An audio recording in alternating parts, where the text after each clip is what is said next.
a summer morning in 1908, the Earth experienced a force more powerful than the atomic bomb. But it left no crater, no known object, no bodies, just trees, flattened like matchsticks, in the heart of Siberia. This is the mystery of the Tunguska Event. It was just after 7 o'clock in the morning, 30th June, 1908. The sky over Siberia was clear. Cold air hung over the stony Tunguska River. In the small villages of Vanvara and nearby Evenki settlements, people were beginning their day. No one could have known what was coming. At exactly 7:17 a.m., witnesses saw a streak of light across the sky, blinding, white-blue, trailing flames. It cut across the heavens faster than any bird or machine. Then came the sound, louder than thunder, like the earth itself had split open. The explosion knocked people off their feet, shattered windows 60 kilometers away, and sent a wave of heat through the forests. A hunter, over 50 kilometers away, said he was thrown from his chair. He felt as if his shirt had caught fire. Trees bent and then snapped all around him. Over 2,000 square kilometers of forest were flattened. 80 million trees, all pointing outward from a central point, as if they had been swept away by the hand of a giant. But when scientists finally reached the site, many years later, they found something even stranger. There was no crater, no object, no fragments of rock or metal, only scorched earth and silence. In 1927, nearly 2 decades after the explosion, Russian scientist Leonid Kulik led the first expedition to the site. His goal was to find evidence of a meteorite impact. But Kulik and his team found something unexpected. In the very center of the devastation, the trees were not flattened. They were stripped bare of branches and bark, scorched, but standing, like blackened matchsticks facing an empty sky. Theories began to swirl. A comet, composed of ice and gas, may have vaporized in the atmosphere.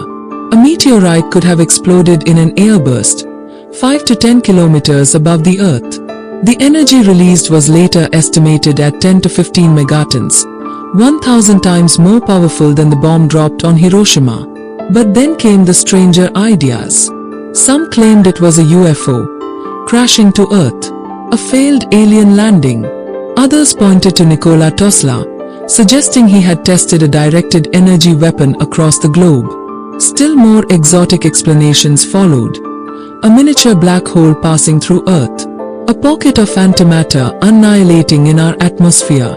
None of these theories have ever been proven, but none have been fully ruled out either. Among the Evenki people who lived in the region, the story is different. They speak of the god Ogdi, the sky-fiery one, who punished the forest with a thunderous curse. They remember the burning sky, the fleeing animals, the days of black smoke and fear. To them, science may offer ideas, but the land remembers differently. In the 21st century, scientists returned to Tunguska. They used satellites, drones, and geochemical sampling. They found traces of tiny silicate spheres and elevated iridium, often signs of extraterrestrial impact. In 2020, a new theory emerged. The object may have skipped off Earth's atmosphere like a stone on water, exploding but leaving no debris. But even now, over 100 years later, we have no definitive answer. The Tunguska event remains the largest impact event in recorded history. Yet it left no impact crater. The Earth was struck by something from space, and we still don't fully understand what. And we might not, until it happens again.